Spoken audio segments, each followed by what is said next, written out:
assistem através do Agora Nordeste. Está começando o programa Agora Nordeste Debate. Você pode contribuir para o nosso debate, mandando sua mensagem para o Agora Nordeste, bem como para o Facebook do convidado. Em nossa primeira edição, o nosso convidado é o promotor de justiça da segunda Promotoria de Justiça de Timbaúba, doutor Joelino Silva Filho. Boa noite, doutor. Boa noite, Reginaldo. Quer dizer que é uma grande satisfação e uma honra para mim ter sido convidado por você para inaugurar esse programa seu, que eu tenho certeza que será sucesso, como tudo que você tem feito na área da imprensa. Tenho certeza disso e espero que esteja à altura do seu programa. Doutor, hoje nós vamos debater vários assuntos, mas vamos começar por um assunto que nos influencia no dia a dia dessa pandemia do Covid-19. Assim, quais as ações do Ministério Público tem tomado para ajudar no combate a essa pandemia? Reginaldo, isso é uma situação que pegou o mundo de surpresa, né?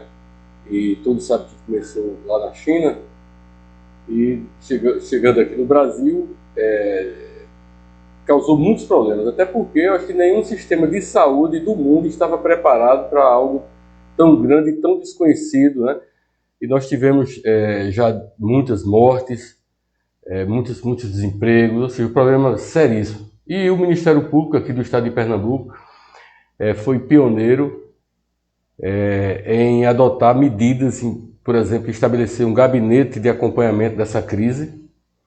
Foi o primeiro Ministério Público do país que estabeleceu esse gabinete com a finalidade de manter contato com todos os atores governamentais e não governamentais que iriam participar do processo de enfrentamento, né, do direcionamento, da organização administrativa, e também para orientar os próprios promotores de justiça, ou seja, seus instrumentos, de como funcionar durante essa crise. E Timbaúba, nós somos também pioneiros na instalação do nosso comitê de crise. Então, nós chamamos na época o prefeito, falamos que havia necessidade de instaurar esse comitê e de instalar. Chamamos a Ordem dos Advogados do Brasil, chamamos o Poder Legislativo do município, o CDL, a Polícia Militar, a Polícia Civil, esses atores que, sem sombra de dúvidas, ao longo de toda essa caminhada de enfrentamento, estaria no fronte. Então, qual era o objetivo desse comitê? É exatamente para articular as ações e para divulgar o que cada um iria fazer durante esse enfrentamento. Então, foi muito proveitoso a instalação desse conselho, desse comitê. Atualmente, as ações elas estão caminhando já quase que no sistema automático. Tem acontecido alguns episódios aí de desalinhamento. Entretanto, eu acho que sem a existência desse comitê, Reginaldo, a situação seria bem pior, né? Porque nós teríamos aí diversos atores, cada um atuando de uma maneira desarticulada, e isso poderia ser um elemento que viesse a prejudicar ainda mais o problema que já era grave. Uma das atitudes relacionadas a esse comitê de crise foi a instalação das tendas em frente tanto na Casa Lotérica como na Caixa Econômica, que facilitou bastante. Antes, o pessoal trabalhar embaixo do sol, na chuva, e através da crise, não sei se foi a ideia assim, da sua autoria do Ministério Público, mas foi muito importante aqui. Passou por meses e agora foi retirado. Nós tomamos conhecimento desse fato. Na verdade, foi uma constatação que nós tivemos, porque houve muita reclamação nas redes sociais. Imagine o seguinte, que a orientação era de distanciamento social. Muito bem. Como nós estamos aqui distante a mais de 2 metros. Então, seria mais ou menos essa a orientação, uma das orientações, né? A questão da máscara, do álcool gel, e o distanciamento social seria um. Então, nós tínhamos uma dificuldade muito grande, porque a Caixa Econômica não comportava a quantidade de pessoas em períodos normais em seu interior para dar cobertura àquela exigência do distanciamento. Então, já seria um problema. Para agravar esse problema, nós tivemos a implementação pelo governo federal do chamado auxílio emergência. Então, esse auxílio emergência aumentou a frequência e muito de pessoas à Caixa Econômica. E o que acontece? Nós estávamos em período de chuva, então as pessoas estavam amontoadas pelas calçadas, debaixo de chuva e de sol. Então, gerava, sem sombra de dúvida, Reginaldo, um problema pior. Porque além de você ter pessoas amontoadas descumprindo aquela orientação de distanciamento social, tu tinha pessoas agora expostas às intempéries e que poderia ter também problema de saúde, entendeu? A própria gripe, pneumonia, seja lá o que fosse. Então, realmente foi um problema que nos chamou a atenção. Isso foi divulgado e foi muito reclamado nas redes sociais. Eu vi diversos vídeos, matérias jornalísticas. Aqui eu acho que o seu blog foi um dos que publicou também essa grande dificuldade. E o Ministério Público, precisamente a Curadoria da Saúde, fez uma recomendação ao Poder Executivo, depois de analisar a questão de competência, porque a princípio o Poder Executivo alegou que seria de competência da Caixa Econômica, mas aí nós constatamos que não era do próprio Poder Executivo. Nós fizemos uma recomendação e essa recomendação ela foi atendida com muita brevidade, não foi preciso nem ingressar com a ação judicial.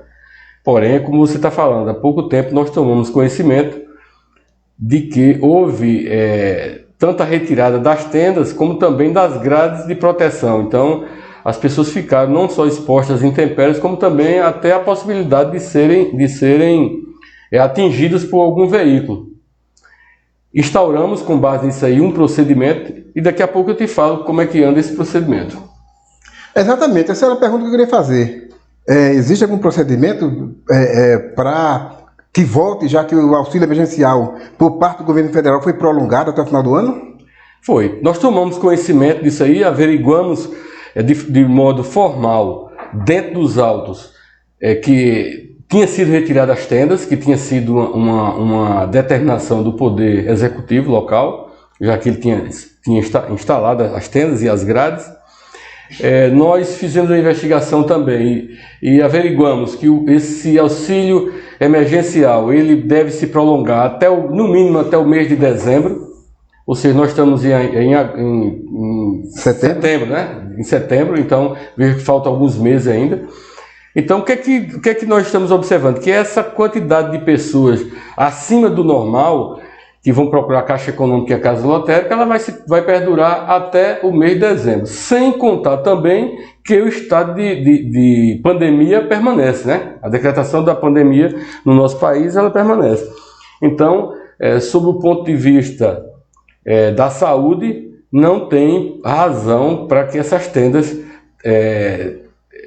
se mantenham, né, desinstaladas.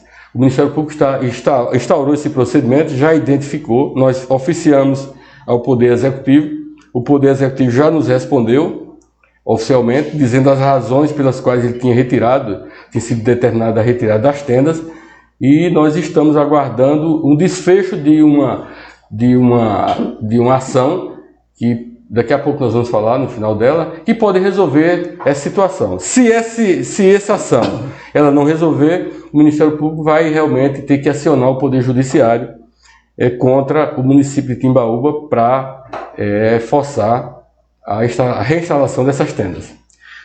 Tá chegando mensagem, o internauta está mandando, começou a participar. Enio Silva: tenho um profundo respeito e admiração pelo meu irmão e amigo Dr. João Elias, doutor representante do Ministério Público do Estado de Pernambuco. Acompanho seu trabalho e observo que o senhor faz com muita dedicação e competência, desempenhando com total imparcialidade e celeridade as funções que o cargo requer no município de Timbaúba. Muito obrigado, Enio. Eu sou grato por seu depoimento. Eu acho que o maior prêmio que um profissional pode receber é exatamente o reconhecimento, né, daquela pessoa para quem você trabalha, o reconhecimento que você está prestando um serviço de qualidade. Então eu fico muito lisonjeado e agradecido por essa declaração e tenho como uma verdadeira medalha. Elânio Silva. Agora, Antônio Carvalho, um debate muito agregador. Abraço. Também quem manda um abraço é Elias Marceneiro.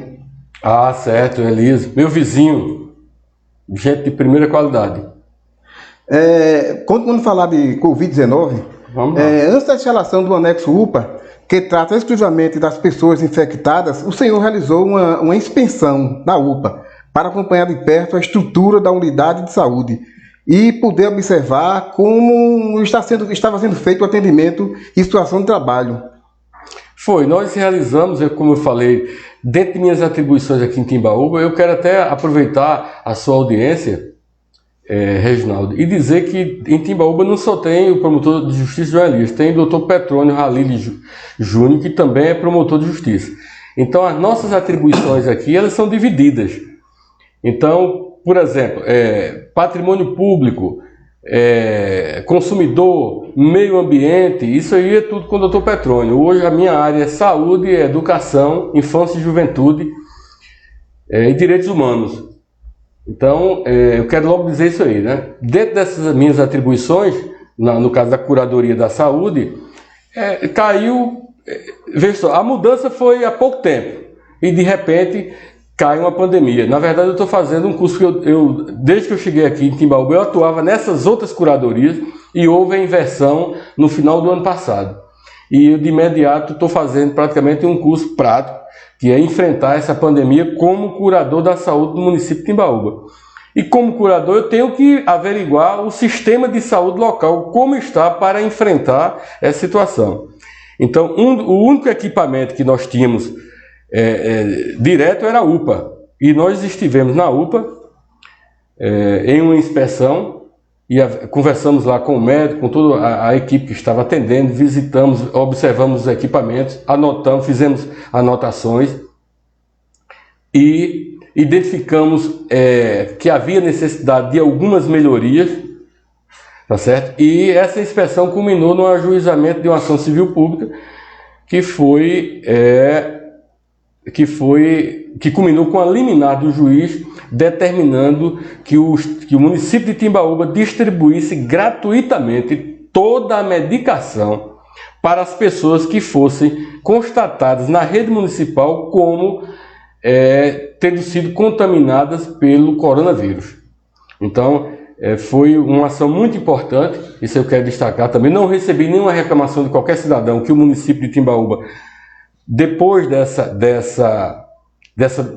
determinação do juiz, tenha se negado a cumprir, a distribuir a medicação, mas quero dizer a todo cidadão que nós estamos absolutamente atentos a essa obrigação do município. Imagine vocês que muitas pessoas perderam o emprego, estão desempregadas, né? Então, ele comparecendo uma unidade médica pública, vai ser prescrito a medicação, e como é que o camarada vai comprar sem desempregado? Então, aí é onde partiu a ação do Ministério Público de que o próprio município fosse obrigado a fornecer essa medicação ao cidadão, que estava desamparado e totalmente exposto a uma situação de pandemia. Uma dúvida, uma pergunta também, claro, né? Houve durante essa pandemia, alguns comerciantes aproveitaram para majorar os preços, né? Aí houve alguma intervenção do Ministério Público em relação a isso? Teve, com toda certeza, o doutor Petrônio, que é o curador do consumidor, fez uma recomendação, inclusive tanto a polícia militar como a polícia civil e o próprio CDL orientando nesse sentido. É realmente lamentável, Reginaldo, de que numa situação de gravidade dessa ainda tenha pessoas que queiram tirar proveito, né? Muito embora eu não teço essas críticas com muito fervor, porque no estado de liberalidade comercial, empresarial, eu acho que o preço e a procura ele termina regulando as situações. Então, tem autores que dizem o seguinte, que esse tipo de situação é necessário que permaneça livre, porque somente essa liberdade é que vai fazer o mercado ser abastecido. Entendeu? Então, por exemplo, se aqui em Timbaúba a necessidade no início foi álcool gel que sumiu, não foi? Foi. Álcool gel, muito bem. Então você imagina, o álcool gel sumiu, estava difícil, não tinha, sumiu das prateleiras. Então imediatamente houve o aumento da procura, houve o aumento dos preços. Quando há o aumento desse preço, o produtor se interessa em abastecer o mercado. Então, o aumento de preço termina sendo visto por esse ponto de vista econômico como uma forma de abastecer o próprio mercado. Porque se você manter o preço baixo, o que acontece? Esse produto ele deixa de vir atender a necessidade do município e vai atender outros que estão pagando mais. Então, se você não tem um produto, você vai continuar sem ter o produto. Então, isso é uma outra visão, né? Tem essa visão, que é uma visão mais humana, de que não deve haver aumento de preço diante da necessidade, diante do quadro de fragilidade das pessoas, mas tem esse outro ponto de vista econômico também, de que esse aumento de preço faz com que o mercado seja abastecido e com o abastecimento do mercado o preço retorne ao seu patamar normal. Então é uma lei de mercado aí. Mas o doutor Petroni fez uma intervenção de altíssima importância. Isso foi muito divulgado aqui na imprensa e teve reuniões também com as polícias. E eu tenho certeza, eu mesmo não tomei conhecimento de reclamações ligadas a ele. Até porque não chegaria para mim, que eu não sou o curador do consumidor. Doutor, durante a pandemia, as pessoas em casa, desocupadas, assim, através do isolamento social, houve alguma denúncia, assim, chegou alguma denúncia na Procuradoria, do Ministério Público, em relação assim, a algum tipo de abuso por parte de som alto, bares abertos, alguma coisa assim? Foram muitos ou não houve? Não, teve, com certeza. Teve isso aí. Inclusive teve pessoas que tiveram som apreendido, teve pessoas que foram conduzidas diversas vezes para a delegacia, entendeu? E eu fiz, nesse ponto de vista, como curador dos direitos humanos, eu editei uma recomendação dessa feita à polícia, às polícias, para que não utilizassem algemas nessas pessoas que estavam sendo conduzidas. Porque você, com exceção daquelas pessoas que oferecessem risco a ele próprio ou a guarnição, né, a equipe policial, não precisava utilizar algemas. Imagina, as pessoas já estão praticamente reclusas dentro de suas residências, numa situação psicológica já abalada, né? E está ali ouvindo o som e o vizinho reclama e a pessoa chega lá e a polícia termina algemando e termina criando um constrangimento pior ainda e a situação ela poderia piorar. Mas depois dessa nossa recomendação, e eu não fiz só a recomendação, como eu também conversei com as polícias, eu não recebi mais nenhuma reclamação de uso de algemas. A questão do som me parece que está controlado. Tiveram pessoas que teve som apreendido, entendeu? Foram conscientizados de que não pode, né? Porque apesar de uma pandemia estar dentro de casa, mas tem um vizinho, às vezes tem uma pessoa doente. Exato. Não pode estar sendo perturbada, né? Não mudou a lei da perturbação do sossego, né? Não mudou, apesar do estado de pandemia. O senhor, antes da instalação das tendas, né? Eu lembro que o senhor fez uma operação ainda pela madrugada, né? Que tinha gente aproveitando a situação para vender vagas, né? Esse ato ainda criminoso permanece ainda ou acabou? Não, creio que eu não tomei mais informações de ter acontecido. Eu acho que você, inclusive, esteve lá dando cobertura à matéria, você viu. Eu tinha recebido aquela denúncia e expus essa situação junto ao comitê de crise, dizendo que iria fazer essa inspeção, e fiz a inspeção pela madrugada. Realmente constatei que estava havendo, não identifiquei no momento quem estaria fazendo essas vendas, mas teve pessoas que disse que tinha inclusive comprado, né?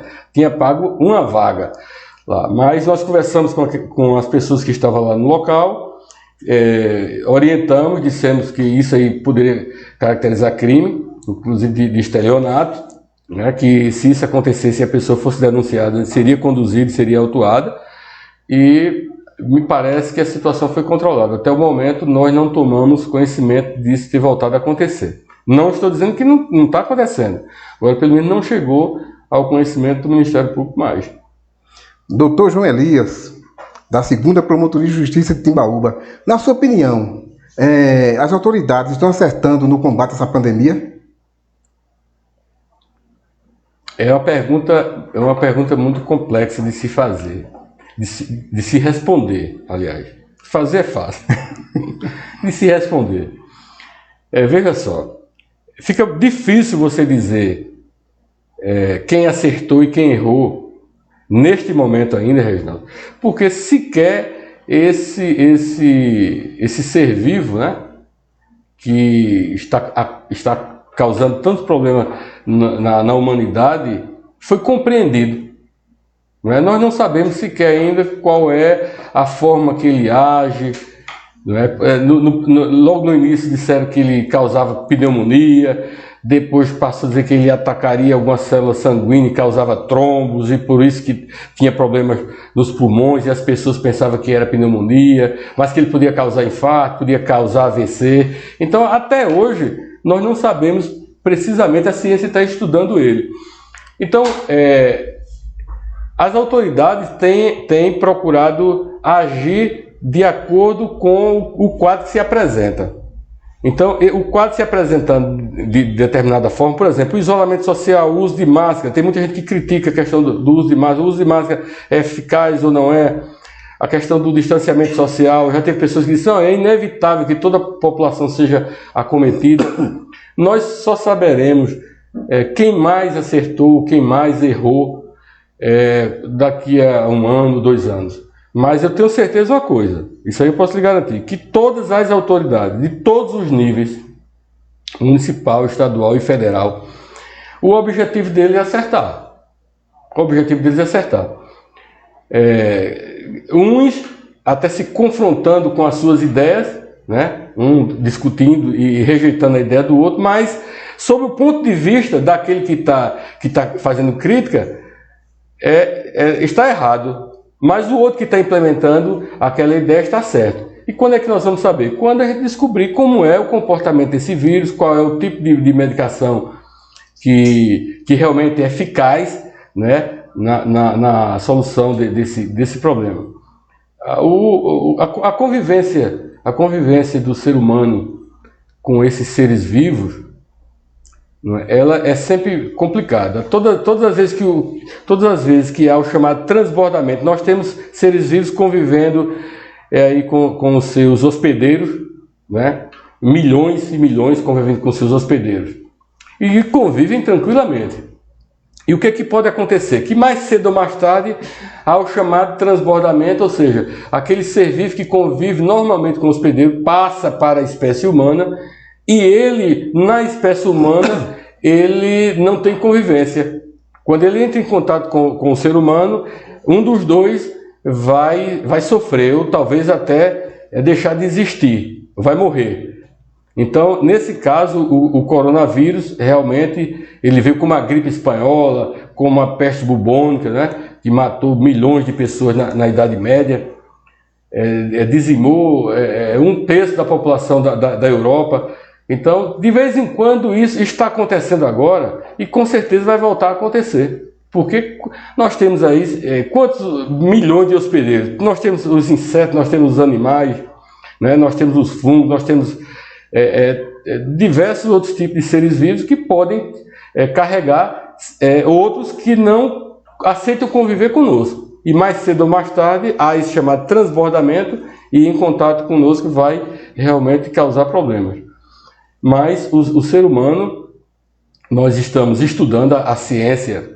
Eu fico muito feliz porque todo mundo está debruçado para encontrar não só a cura, como também a vacina.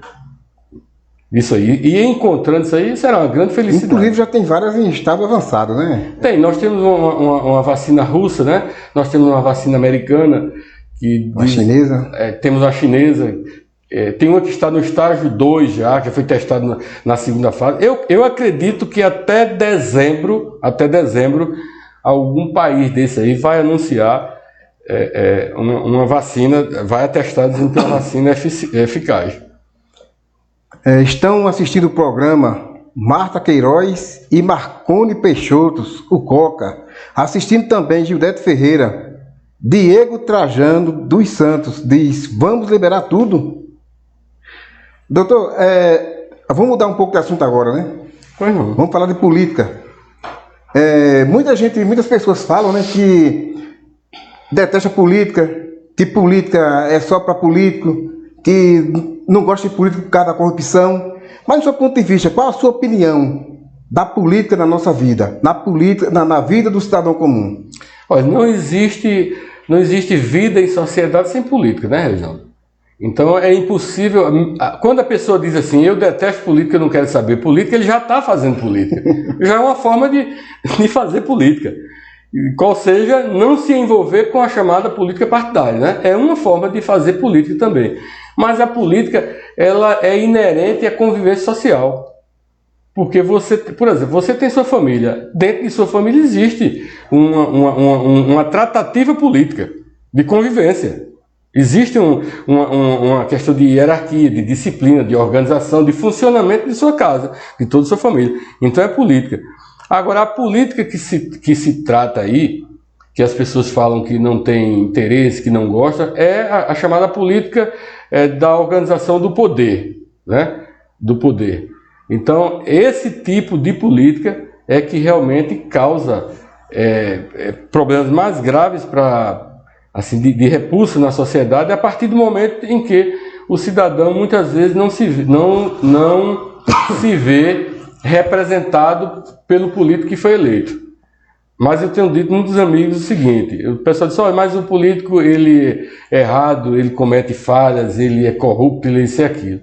Aí eu digo o seguinte: olha, no dia que você encontrar um político vindo de outro planeta, você me avisa, né? Então o político sai de onde? O político sai do nosso meio.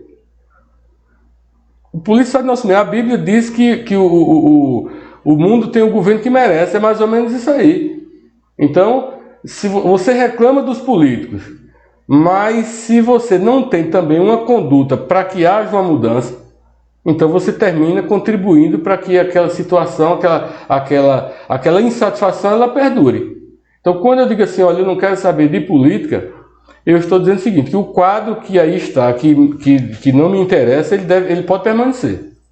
Então, eu não sei se essa atitude do cidadão comum, ela é adequada. Muito embora eu respeite a situação, porque ser político, se dispor a ser político em nosso país num quadro desse, num quadro que nós temos vivido há algumas décadas, né? Algumas décadas, ele tem que ser, acima de tudo, um ato de coragem. Um ato de coragem, porque a primeira coisa que você tem agredido, afetado, é a tua honra. Você pode ser o cidadão mais direito, ter vivido tua vida toda pautada em princípios morais, em princípios religiosos. Né? Aí vem logo a devassa. Aí quando você entra na política, de imediato você... Aliás, não é nem você entrar na política, só o fato de você se dispor a participar dela, de imediato você é colocado numa vala comum junto com aqueles que já estão na política e que, vamos supor, estariam corrompidos. Você já é colocado. Então, é preciso que o cidadão tenha muita voluntariedade para entrar nesse mundo aí. Eu admiro as pessoas, já tenho conversado inclusive com alguns amigos daqui de Timbaúba, de outras cidades, né? Que são pessoas seríssimas, pessoas honestas, que eu conheço a vida e que de repente estão pensando em entrar em política. É um ato de coragem, né? É um ato de coragem e que eu espero que dê certo e que eles consigam contribuir para que haja uma melhora. Agora, enquanto a sociedade estiver assumindo um comportamento assim, como você diz, de não querer saber muito de política, ou de na hora mais importante, que é aquela hora que o cidadão ele exerce o seu maior poder, que é de transferir, né, o poder dele para um terceiro, fazer essa transferência, depositar o voto na urna. Mas você acha que o brasileiro sabe votar? E assim, qual a importância do voto consciente para o senhor? Não, o voto consciente ele é importante, porque ele vai transformar a sociedade. A partir do momento que você vota conscientemente, de que você estuda, né? Você analisa o perfil de um candidato, você estuda a história dele, você analisa as propostas dele, você vê quem está próximo dele e você compreende que ali é um caminho de futuro para a sociedade, de mudança para a sociedade. Então é muito importante, você vai transformar a sociedade local. Nós falamos aqui de uma política municipal, né? Não só de Timbaúba, como de todo o nosso país. Então, o cidadão, de forma geral, pode, diante do exercício, né, dessa sua cidadania, ele pode fazer a transformação. Agora, consciente. Não pode o camarada passar a vida toda falando mal de político, reclamando de político, e quando chegar no dia da eleição, votar por dinheiro, votar por saco de cimento, por telha, por tijolo, e depois querer reclamar de que a política não muda. E desse jeito não pode mudar. Entendeu? Então é mais importante hoje a consciência política do cidadão. Quer dizer também que esse comportamento é crime, viu, Reginaldo? É crime eleitoral. Mas, infelizmente, muitas pessoas se comportam dessa forma. E aí depois vão reclamar porque tem um político desonesto, mas ele foi desonesto também ao aceitar vender seu voto, né? É verdade. Assim, é comum a gente ver hoje os políticos pegarem assim, política de Estado, né? E transformar isso como se fosse uma obra de sua gestão. Como um cidadão comum pode mudar isso? Olha, a questão patrimonialista, né? É o exercício do poder sob o viés patrimonialista.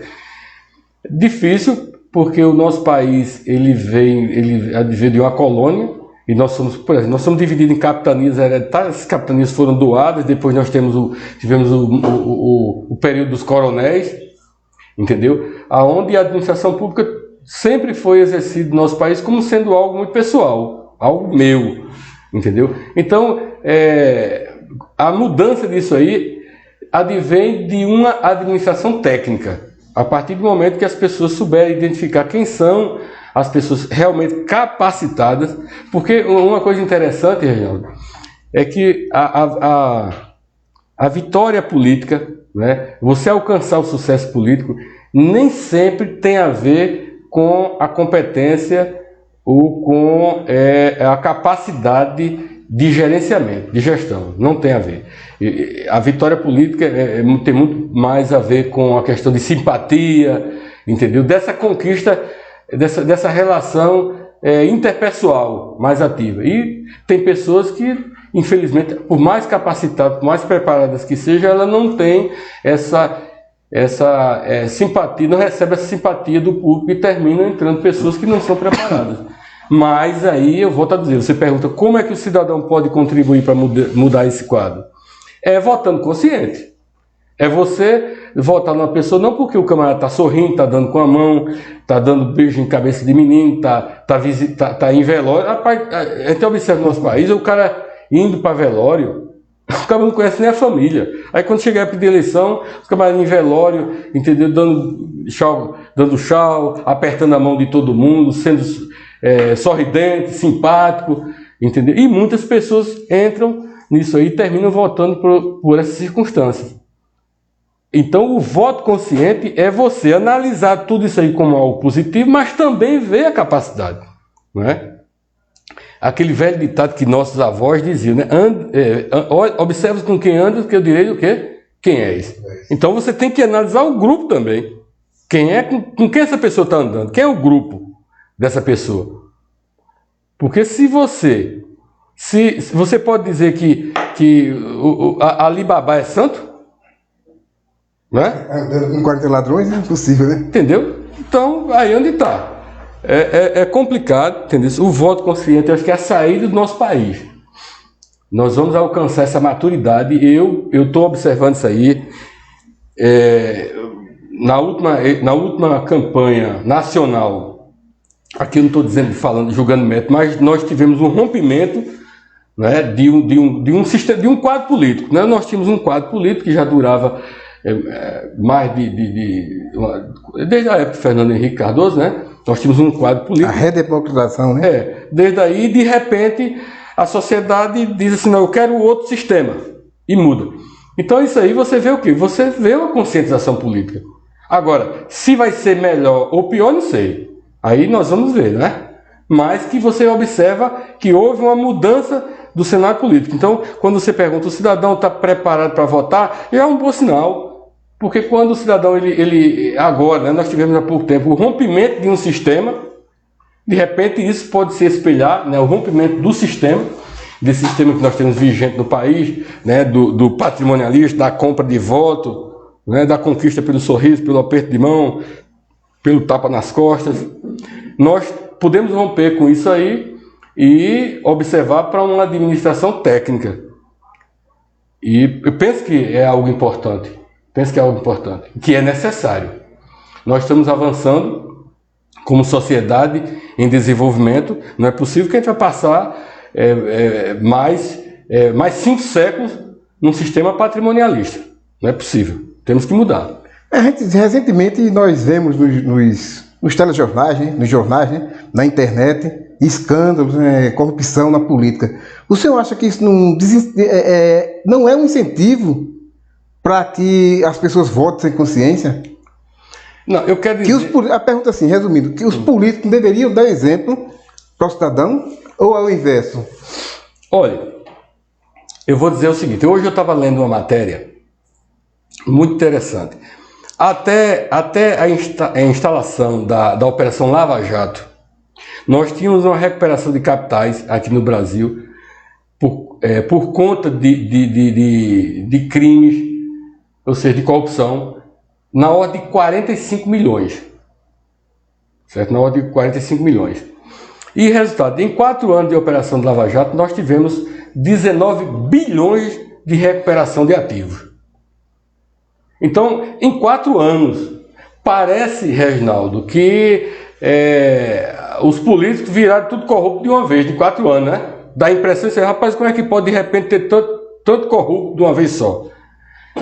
Né? Porque a recuperação, o montante de dinheiro recuperado é tão grande e foi tanta gente presa, tanta gente denunciada, tanta gente investigada, que parece que tudo desabou de uma vez só, que todo mundo era honesto e de repente aconteceu. Eu não vejo dessa forma. Eu acho que a questão da corrupção no nosso país ela é crônica, ela vem desde a colonização. Ela é crônica. O que acontece agora é que as instituições elas foram fortalecidas com instrumentos, com ferramentas boas e eficientes para combater essa corrupção.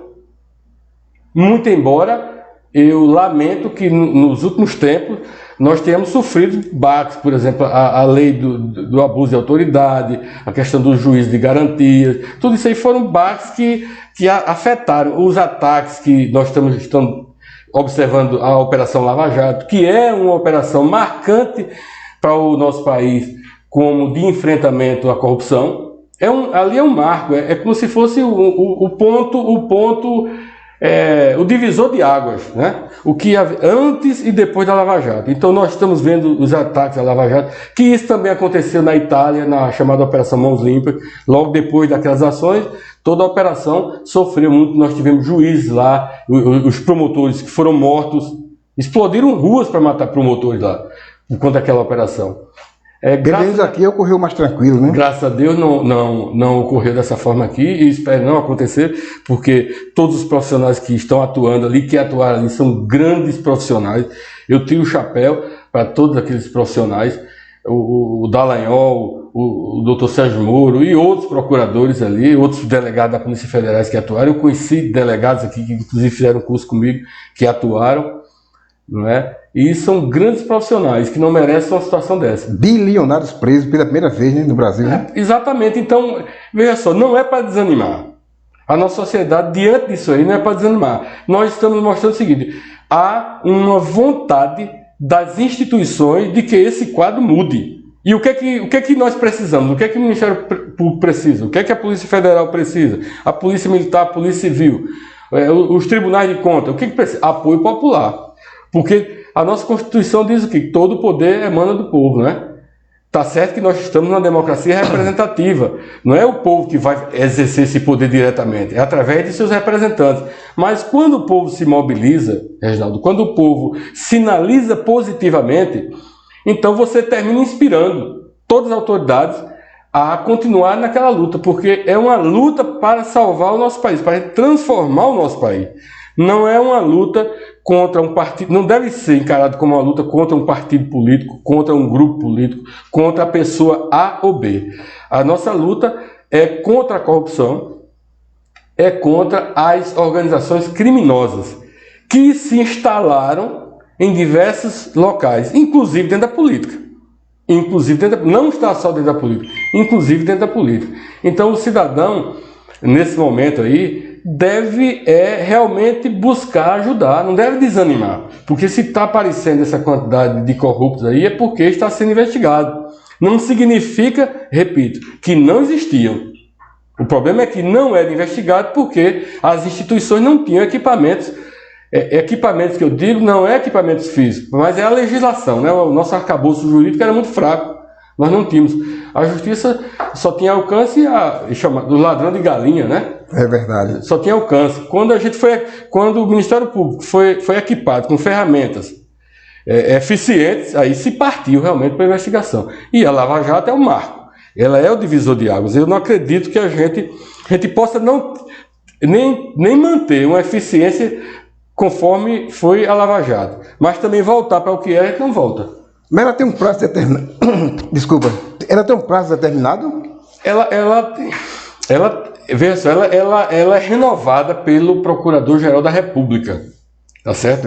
Eu vi agora a notícia de que o procurador estava para renovar, inclusive teria o doutor Deltan estava para se afastar e ter substitutos, ou seja, é a equipe, né?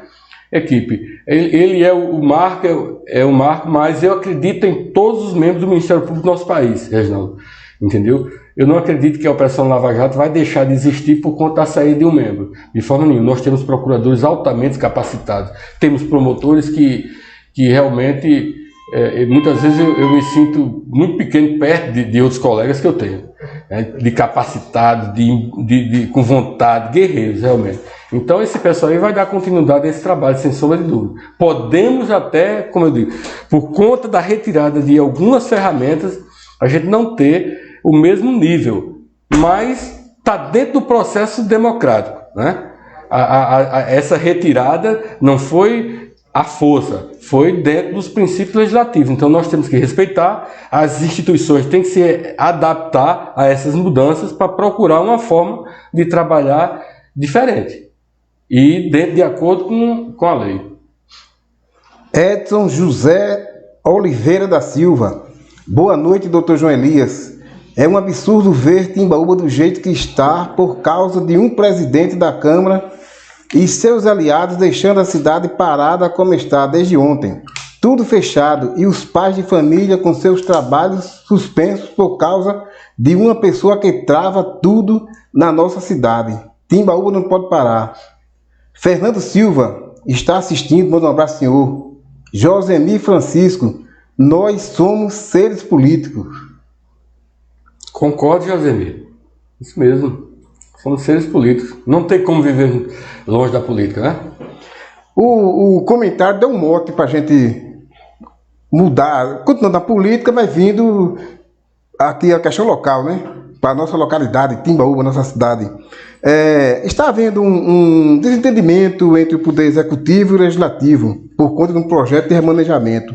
O senhor pode explicar para a gente como é essa questão? Reginaldo, eu quero começar a tratar desse assunto. E assim, como o Ministério Público pode agir para harmonizar esses dois poderes? Eu tenho uma visão a respeito disso aí. O cidadão que falou foi... Quem foi? Deixa eu verificar aqui. Foi Edson José Oliveira da Silva. Edson José. Boa noite, Edson. Realmente, Edson, ele retrata não o sentimento de algumas pessoas, de várias pessoas. Tem outras pessoas que têm um pensamento diferente. Mas Edson, ele retrata a parcela grande da população timbaúbense. Eu quero trazer aqui um adágio popular, eu acho que você sabe muito bem, que diz assim: todo mal, não tem mal que não traga um bem, não é isso? Ou todo mal traz um bem. É verdade. Então eu quero dizer o seguinte, Reginaldo: Você lembra que há um tempo atrás, eu sou muito ruim de guardar datas, me perdoe, mas há um tempo atrás, alguns meses, ou não sei se foi anos, nós tivemos um problema bem parecido aqui em Timbaúba, que foi uma situação de desarmonia entre o poder executivo e o poder legislativo. Tá certo? E por que eu lembro bem, eu não lembro das datas, mas eu lembro bem... cerca de um ano. Dos episódios em si, porque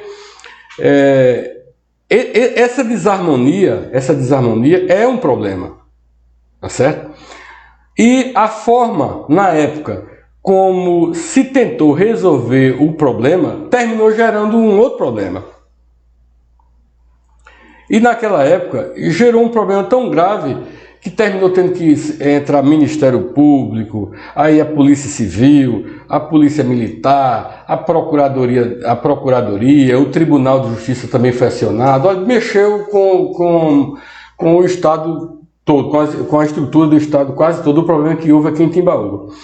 E na época nós entramos nesse campo, né, nesse teatro de operações, falando a linguagem militar, com o objetivo de harmonizar, de pacificar a situação, porém chamando a responsabilidade de cada agente, de cada ator daquela desarmonia, para que a população não viesse a sofrer mais do que o que já estava sofrendo. Então, foi difícil, nós conseguimos, mas conseguimos. Hoje ainda tem resquícios daqueles episódios, porque nós temos procedimentos na polícia tramitando, me parece na procuradoria também, na própria promotoria também tem procedimento tramitando nesse sentido. Então ficaram esses resquícios. Muito bem. Então você pergunta, e o que é que tem de bom na situação atual? Na situação atual, quando um cidadão diz: olha, doutor, tem muito pai de família sofrendo. Vou voltar aqui no assunto das tendas. Por exemplo, a questão das tendas. Porque a informação que o chefe do executivo deu ao Ministério Público quando fez a indagação de o porquê tinha sido retirado as tendas e as cercas de proteção, a resposta do executivo foi porque nós não temos, apesar do município ter recursos, ter dinheiro em caixa, não tem a liberação do orçamento para fazer esse investimento. Então nós precisamos de uma autorização legislativa para fazer esse investimento. Então foi aí que, inclusive, esse procedimento administrativo, eu dei uma parada diante de um episódio que a gente vai tratar mais à frente, aguardando que esse episódio seja resolvido, porque se ele for resolvido, então evidentemente que essas tendas vão retornar. Porque se o chefe do executivo diz: olha, Ministério Público, nós não desinstalamos as tendas porque o contrato encerrou e nós não tínhamos dinheiro liberado para renovar esse contrato. Se o dinheiro for liberado, Reginaldo, então, naturalmente, o Ministério Público acredita que essas tendas vão ser reinstaladas de imediato. Então, por isso que deu uma parada. Mas o que é que trouxe, aí, voltando para o que é que trouxe de bom esse problema de hoje?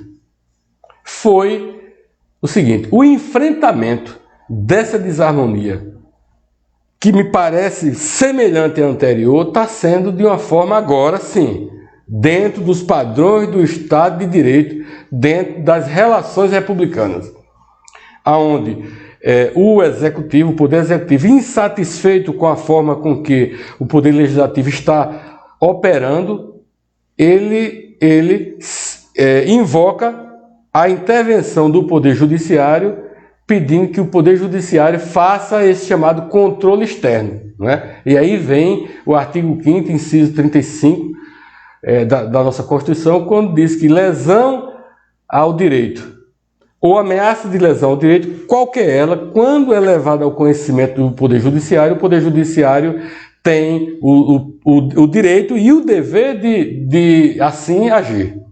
Então, eu acho que a grande diferença que nós temos hoje é a demonstração que Timbaúba, os poderes de Timbaúba deram esse passo, né? Esse avanço em maturidade democrática, em maturidade de relações. Então, eu fiquei muito satisfeito com a forma com que o problema está sendo enfrentado. A insatisfação, não estou dizendo aqui que A ou B esteja certo, apenas que existe essa desarmonia e que agora sim ela está sendo enfrentada de acordo com como manda a lei. No caso, para esclarecer assim, para entender melhor, houve uma judicialização, aí o judiciário tomou uma decisão. Foi, eu tinha conhecimento, né? Até porque já havia algumas reclamações direcionadas ao Ministério Público por parte do Poder Executivo de que estaria encontrando dificuldades com o trampo de alguns projetos orçamentários. Sim. Já tínhamos conhecimento disso aí. E as redes sociais, você sabe que hoje é um canal muito forte, né? Você termina tomando conhecimento de tudo. E as redes sociais já publicavam diuturnamente essa desarmonia, esse mal-estar administrativo e legislativo aqui em Timbaúba. Pois bem, quando foi ontem, o prefeito esteve comigo em audiência comigo e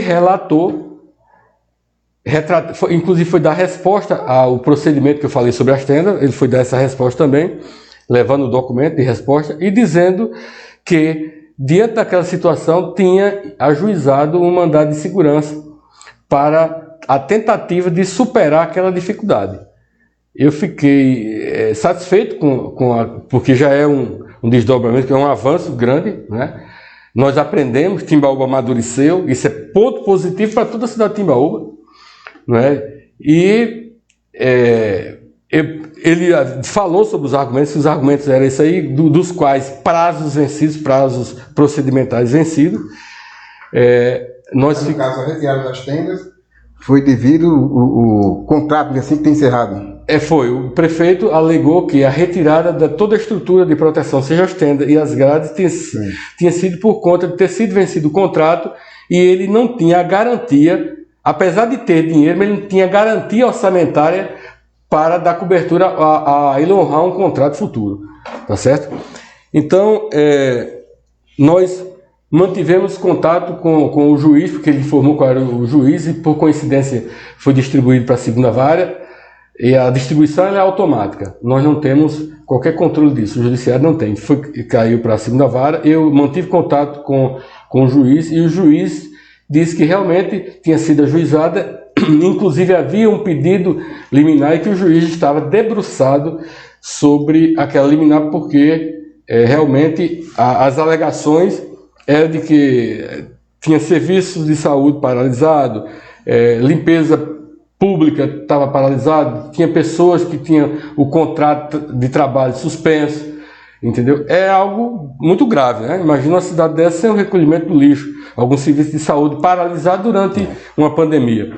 Então, eu fiquei muito preocupado com a situação, satisfeito pela forma que o problema está sendo enfrentado, porém preocupado. Porém, eu fiquei... Isso foi já no final da tarde, eu tomei conhecimento que o juiz tinha prolatado sua decisão liminar e eu fiquei deslumbrado, porque, veja só, o doutor Danilo, que é o nosso juiz de direito, faz pouco tempo que ele chegou aqui em Timbaúba. Então, eu já tinha excelente notícia de sua competência, sua capacidade, de sua desenvoltura na atuação, na prestação jurisdicional, mas era um problema muito grave, porque a preocupação que eu tinha é o seguinte, é que uma decisão, porque muitas vezes, Reginaldo, você na vontade de acertar, na vontade de fazer o bem, você termina piorando a situação, não é? Perfeito. Então, a minha preocupação é essa, como é que pode sair uma decisão liminar numa situação dessa? Então, o doutor Danilo atuou com a sabedoria de Salomão, porque foi resguardado toda a competência, todas as atribuições do Poder Legislativo.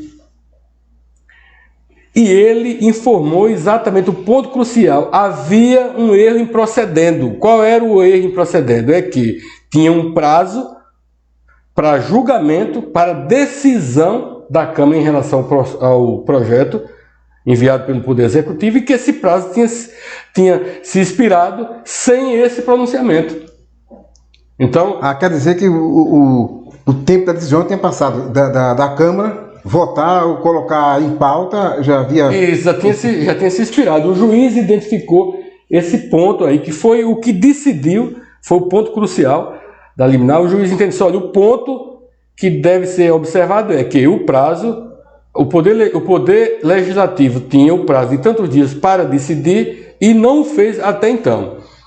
Então, ele se utilizou do próprio regimento interno da Câmara e determinou, aí sim, que o Legislativo convocasse uma reunião extraordinária e decidisse o projeto. Então, foi uma decisão magistral. Eu achei perfeita a decisão do nosso juiz. E isso aí termina por harmonizar, porque... eu tenho certeza que vai ser resolvido. Mas o que pode acontecer com o presidente do Legislativo caso a descumpra? Não, Reginaldo, veja só. Ou ele pode recorrer? Não, o direito de recorrer é um direito de todo cidadão, de toda instituição. É um direito de recorrer. Agora, o prazo que foi dado foi o prazo de 24 horas. Tá certo? Então, é preciso, né? A assessoria, eu não sou, evidentemente, da assessoria jurídica do Poder Legislativo. Uma assessoria jurídica se debruçar sobre a situação, saber se há prazo viável para a interposição de um recurso ou não, que somente essa decisão só pode ser revista por instância superior. No caso do colegiado. É o tribunal, né? Tribunal. Só o tribunal pode rever. Então, mas tem essa questão do prazo. Então, eu tenho certeza absoluta de que o poder legislativo vai cumprir a determinação judicial. Não há razão, em hipótese, eu nem cogito essa possibilidade do poder legislativo descumprir a ordem judicial. Eu acho que o poder judiciário, o acionamento do poder judiciário é a última fronteira. Quando alguém, seja pessoa física ou jurídica, se socorre do poder judiciário, é a última instância, o último recurso, a última esperança do cidadão. Então, o que é que vem com o desrespeito a uma decisão judicial? Somente o caos, a anarquia, né? Então, com toda certeza... Eu acho que isso não é interesse de ninguém, né? Não é possível.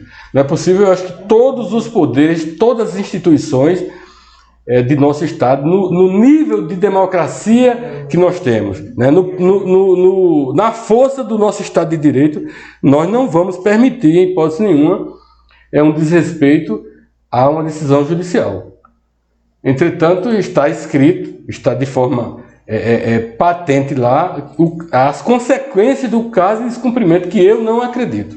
Em hipótese nenhuma, o nosso presidente é uma pessoa muito responsável, e com toda certeza ele deve convocar e decidirem, né? O que o judiciário disse foi o seguinte: olha, convoquem e decidam. Decidam, não pode ficar em cima do muro, né?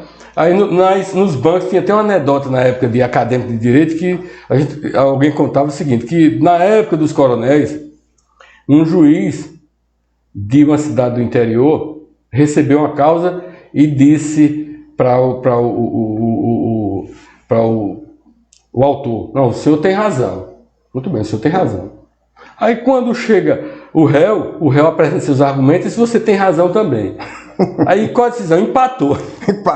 Empatou a causa. Aí um deles foi reclamar ao governador do estado e disse: governador, o juiz da cidade empatou a minha causa. Aí na época o juiz era nomeado, o governador mandou, o despacho foi: desempate e demita-se. Então, isso aí é realmente uma anedota de academia jurídica, né? Para descontrair. Para descontrair. Eu não acredito que, então, é mais ou menos isso que o juiz disse, né? Não pode ficar em cima do muro, decida. Afinal, a população não pode pagar por conta de uma questão. Mas não tem sentido. Reginaldo, não tem sentido. O Poder Executivo encaminha um projeto de lei, tem o seu trâmite, né, tem os prazos, tem que ir para as comissões, tem todo o trâmite. E ali está regido na lei orgânica do município e no regimento interno da Câmara. e na própria Constituição do Estado e a Constituição Federal, que delimita, né, a forma de ser resolvido. Muito bem. Então, cumprindo aquele ritual, tem que haver uma decisão. Não pode uma situação ficar sem decisão, tem que haver uma decisão. Seja positiva ou negativa, mas tem que haver uma decisão. E essa indecisão... Os pares que decidam, né? Decidam. O que o judiciário disse foi: decidam. Tá certo? Decidam, não pode ficar. Então, por isso que você me pergunta, doutor, e se não cumprir? Eu não acredito.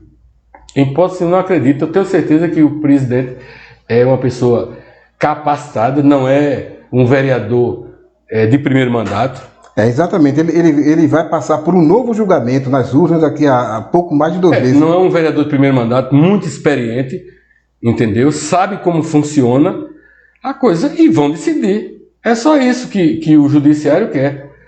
Agora, cabe à Câmara de Vereadores se posicionar. E é muito importante que isso aconteça, porque como esse cidadão acabou de falar aqui, foi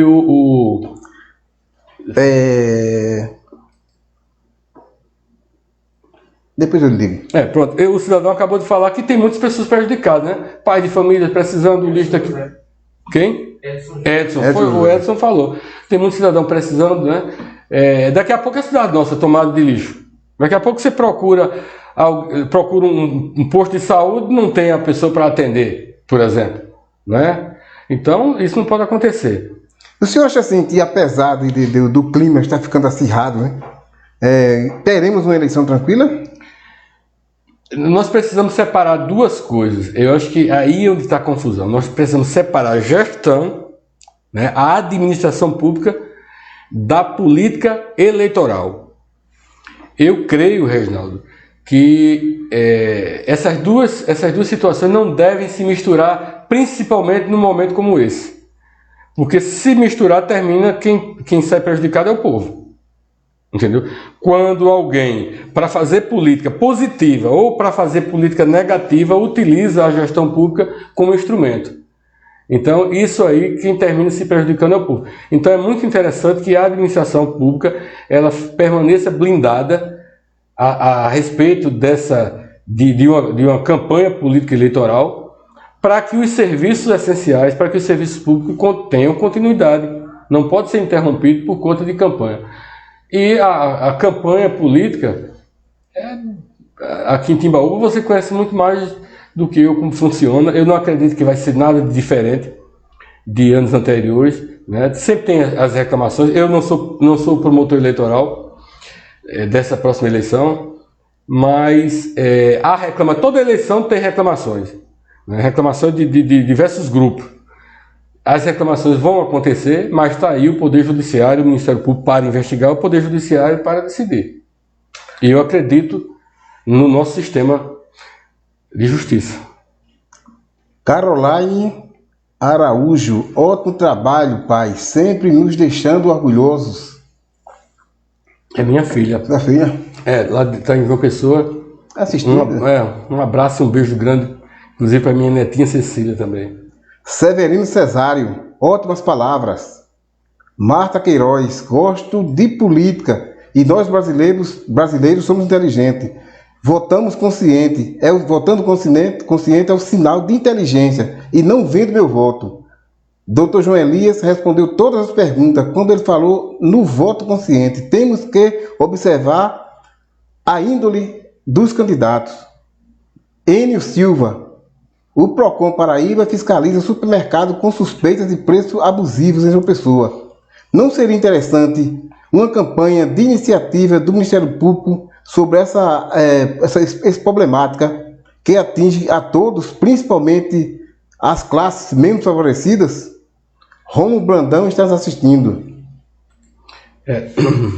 Como eu disse o Enio, estou respondendo agora há pouco, né? Dr. Petroni ele fez uma recomendação nesse sentido. Nós temos o PROCON do município aqui e eu quero orientar todo cidadão que se depare com a lesão ao seu direito do consumidor que procure o PROCON do município.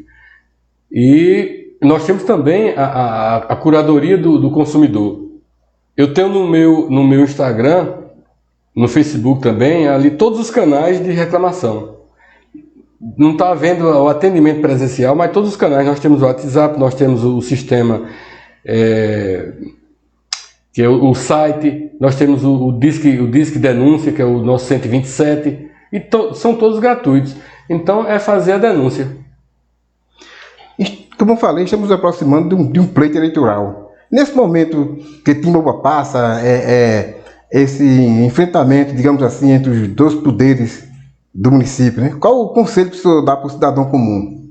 Para aquela pessoa que está na rua, se ele tem para ter paciência, para esperar mais um pouco, qual o conselho que o senhor dá? Não, o cidadão comum ele deve observar a história do nosso município. O cidadão de Timbaúba ele conhece. Eu acho que todos aí já nós não temos candidatos ainda, né? Nós temos pessoas que já disseram, publicaram a vontade, né, o interesse de ser candidato, chamados pré-candidatos. Então as pessoas conhecem a história de Timbaúba e conhecem a história desses candidatos. É analisar a vida de cada um, o conhecimento, o potencial de cada um, entendeu? E decidir segundo a sua convicção. O que nós devemos extirpar de vez de Timbaúba é a chamada compra de votos, porque essa compra de votos que é tão divulgada, e talvez isso aqui não seja só um problema de Timbaúba, eu falo de Timbaúba, mas também quando meus parentes vêm lá do sertão, vêm da Paraíba, reclamam que lá também é assim. Então, é porque sempre a nossa casa termina sendo um problema maior, né? O cidadão pode procurar o Ministério Público fazer alguma denúncia? Claro, tanto a compra quanto a venda de votos são crimes eleitorais. São crimes eleitorais. Comparecer, fazer a denúncia, não só ao Ministério Público, como à polícia. A polícia judiciária está aí para apurar crimes, isso são crimes. Então, o cidadão comum, conhecendo, né, a história de nossa cidade, e ele projetando qual o rumo que ele quer dar para a cidade, o voto é muito importante. Qual o rumo que ele quer dar para a cidade? Ele vai analisar a história de vida desses candidatos.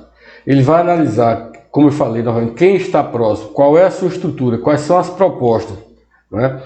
Eu tenho certeza, uma coisa certa, é que administrar não é difícil. Tem dificuldades? Tem. Mas o mais difícil no nosso sistema político não é você administrar, é você alcançar esse posto de administrador. Por quê? O sistema político que está incrustado, que está estabelecido aqui no nosso país, ele praticamente obriga aquelas pessoas que entrem na política a agir como os outros, senão ele não consegue. Então você imagine como é que um cidadão, que por mais capacitado que ele seja, se ele não tiver condições de investir numa campanha, como é que ele vai disputar com aquele cara que é menos capacitado, mas já tem toda a estrutura e condições de investir? Então, quando há a eleição daquele que não tem capacidade, mesmo tendo estrutura, quem perde é a sociedade.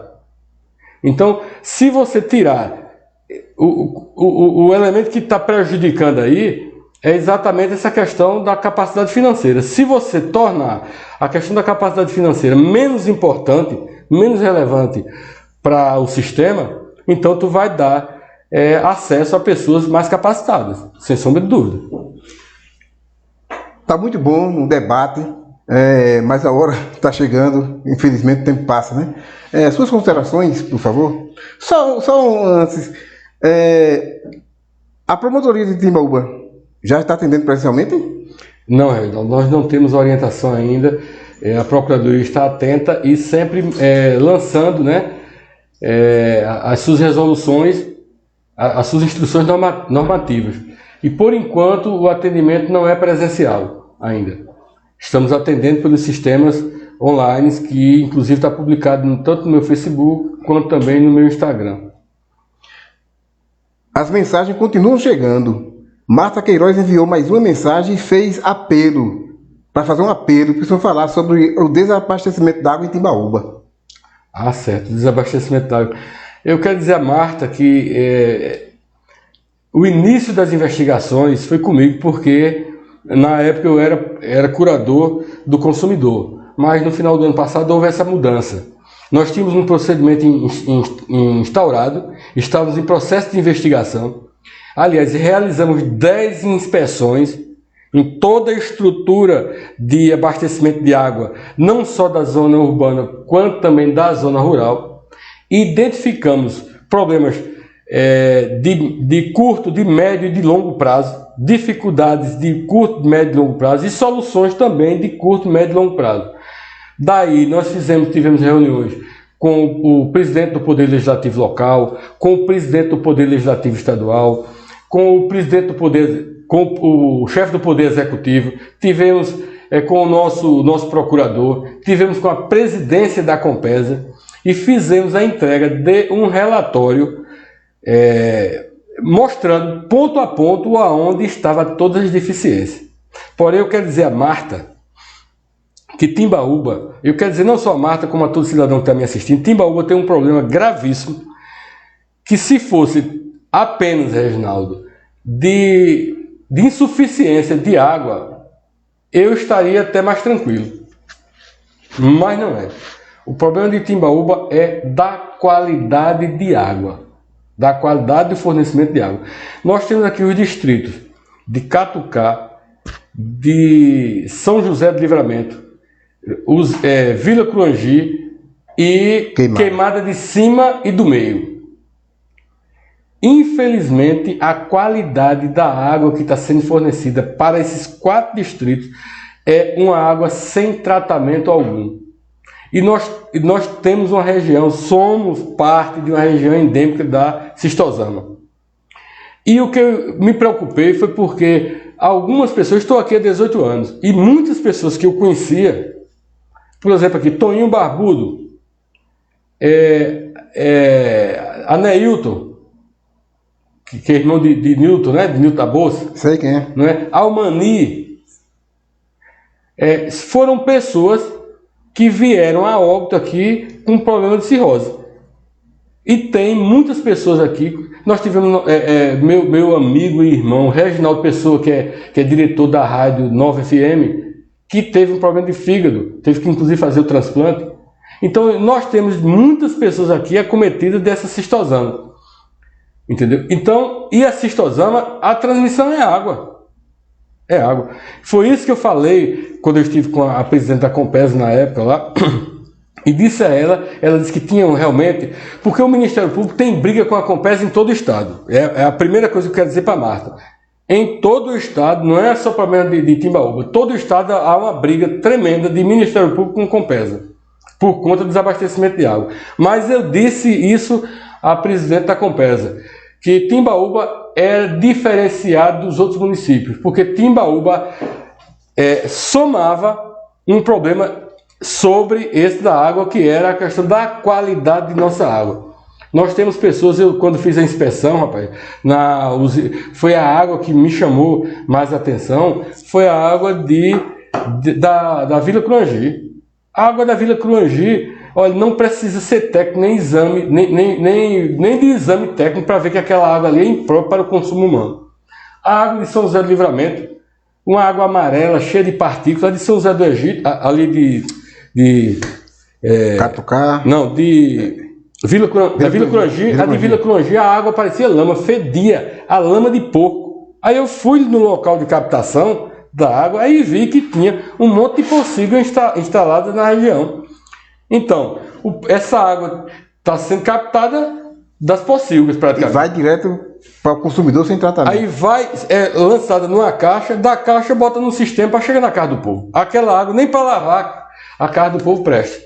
Aí muitas pessoas, quando eu chegava nesse sistema, que perguntava aos operadores do sistema, eles diziam, não, doutor, mas aqui o povo não toma dessa água.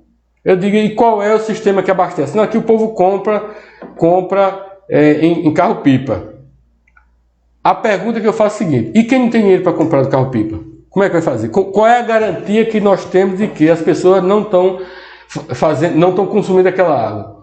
Então foi um problema que me chamou muita atenção. Aí eu conversei muito com o prefeito, entendeu? Conversei muito com o presidente da Câmara, com o presidente da Assembleia e também com a presidente da Compesa, mostrando que havia problemas gravíssimos aqui em Timbaúba, de curto prazo, de médio prazo e de longo prazo, né? Eu considero aí um problema de médio prazo, né, o atendimento dessas comunidades com água tratada, né? Que isso aí tem que ser feito. E de imediato seria a reativação de Trás dos Montes, né? E a substituição de umas comportas que estavam quebradas há não sei quanto tempo, perdendo 30% de água tratada da estação da ETA. Então aquilo ali eu disse até... Água já tratada, sem desperdiçada? A água tratada, sendo lançada, cerca de quase 30% da água que era tratada era jogada dentro do rio Capibaribe-Mirim, porque a Compesa não trocava 2 registros. Veja só, quantas pessoas necessitando de água e 30% de água tratada sendo desperdiçada. Jogada no rio. Jogada no rio. Por quê? Porque foram fazer a limpeza dos filtros e essas válvulas travaram e deixaram lá. E passou anos, eu não sei nem se já foi substituído, porque o caso, eu terminei tendo que passar o caso para o meu colega Dr. Petrone, ele está em investigações, foi feita uma série de requisições de perícias, entendeu? Mas eu vi essa semana algo muito positivo, que foi a reinauguração da estação de captação lá de Trás dos Montes, que ali dá cerca de 23% de água, né, de aumento de água na estação de tratamento. Quer dizer, se você bota mais 23% de água lá atrás do monte e você deixa desperdiçar 30%, tu vai ter mais 50% de água no município. Daí explicação, porque tanta água no reservatório, né, em Tiúma, e a cidade sofrendo pela falta de água. Com certeza absoluta. A questão de abastecimento de água de Timbaúba não é insuficiência de água nos mananciais. Porque nós temos aqui o manancial de Tiúma, nós temos o manancial de Trás dos Montes e nós temos à disposição o manancial do rio Capibaribe-Mirim, que tem o mesmo potencial de Tiúma, com a qualidade de água melhor do que a própria Tiúma, só que está desativado. Então, Timbaúba tem esses mananciais, com certeza, água à vontade para abastecer não só a zona urbana, quanto também a zona rural. Está faltando aí investimento. E investimento, você sabe que também depende, né, vendo do ponto de vista da gestão pública, depende de vontade política. Foi isso que eu disse, inclusive, à presidente da Compesa. Presidente, a Compesa está perdendo dinheiro. Então, se não quer atender a comunidade por questão humanitária, atenda por questão do capital, porque está perdendo dinheiro, porque a Compesa está lançando fora 30% de sua água tratada. Então, se era possível, eu faço até uma cotinha lá com o povo de Timbaúba para a gente comprar esse registro, mas manda instalar. Eu não sei, eu acredito que não é possível que depois de tanto tempo não tenham corrigido, né? Agora tem problemas gravíssimos também, né, que é o sistema de distribuição de água aqui de Timbaúba, ele é insuficiente. A tubulação, na verdade, vai ter muita água, mas os tubos não suportam trazer a pressão da água. Não, trazer essa água, o volume de água vai ultrapassar a capacidade dos tubos. Estou entendendo. Entendeu? Então precisa também mexer, nisso aí já é a longo prazo, precisa mexer nesse sistema também. Mas está tudo explicado no relatório, passo a passo, e mostrei o porquê, entendeu? Que havia muito problema de estouramento, né? Muito problema de estouramento. Você já viu isso aí? Tem muito problema. Muito estouramento. Muito estouramento. Aí as pessoas dizem, doutor, por que tem muito estouramento? Tanta água que está estourando os canos. Engano. Não é isso. Eu conversando com os técnicos, o que acontece é o seguinte, é que os canos, eles ficam vazios, tá certo? E com ar. Quando eles liberam a água, vem a água, e quem estoura o cano é o quê? É o ar, a pressão do ar, não é a pressão da água. Por isso que acontece tanto estouramento. Tá certo, doutor. Mas respondendo aqui a Marta, eu tenho certeza, Marta, que o meu colega, Dr. Petrone, um promotor de altíssimo gabarito, muito mais qualificado até do que eu, vai ajuizar a ação e vai se mobilizar para que esse problema de Timbaúba tenha solução. E tem solução, porque água tem e os caminhos foram apontados. Respondida a sua pergunta, Marta Queiroz, quem também está assistindo o debate e está gostando muito é Ivone Maria. Antônio Carvalho diz: Ministério Público de Timbaúba é muito atuante, é uma garantia do cumprimento e tem a garantia do cumprimento da lei em benefício da sociedade. Muito bom debate. Obrigado, Antônio Carvalho. Olha, Antônio, nós estamos cumprindo tão somente o papel que está estabelecido, né? No título 4, no capítulo 4 da nossa Constituição, que eu faço o convite a todo cidadão a ler isso aí, não é fazendo a propaganda de minha instituição, não, mas ler a Constituição, pelo menos o título 4 e o capítulo 4, quando trata do artigo 129 até o 130A, que é do Ministério Público.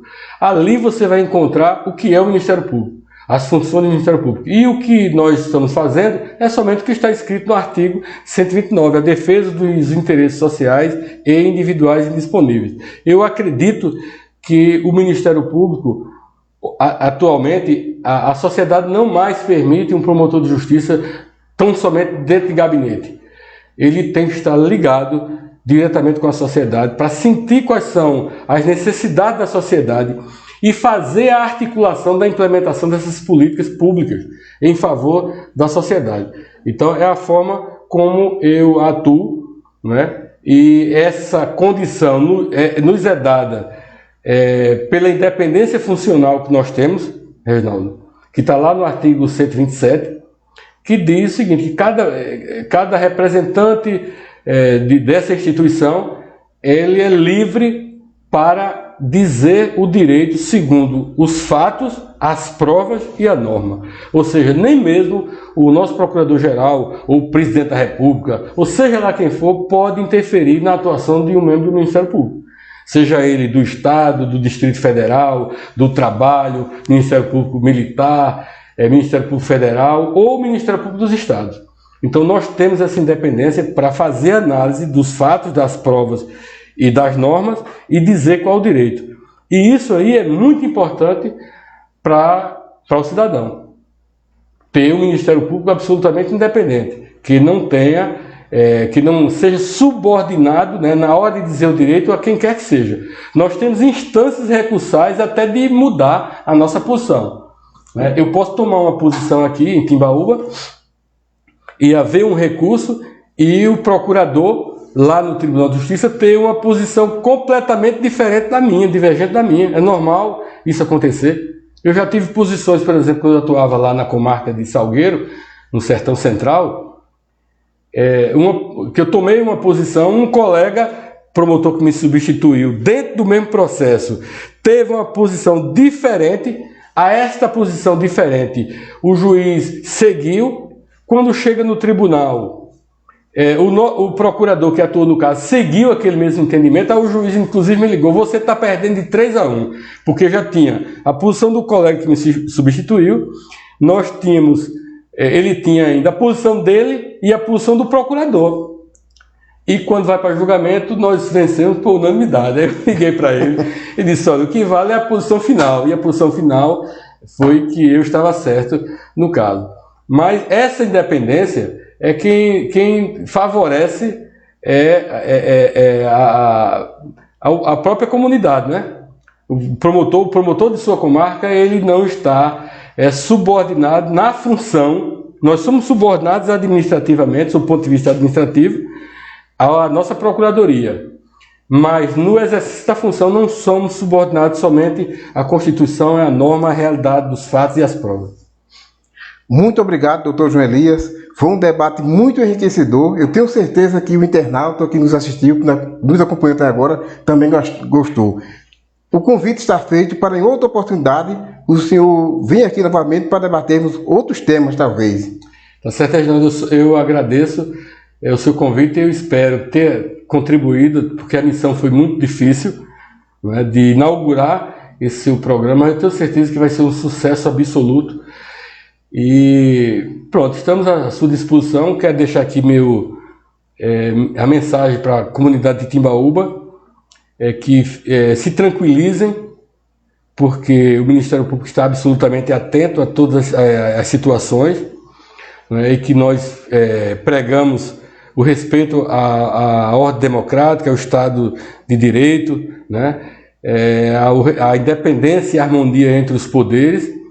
e que seja cumprida a decisão do Poder Judiciário para que nós não tenhamos qualquer tipo de anarquia, né? Porque uma desobediência ao Poder Judiciário, ele gera tão somente isso aí, um quadro de anarquia, que de imediato todo o Estado reage. O Agora Nordeste Debate fica por aqui, mas na próxima semana estaremos com outro convidado. Aguardo vocês. Até breve, fiquem em paz.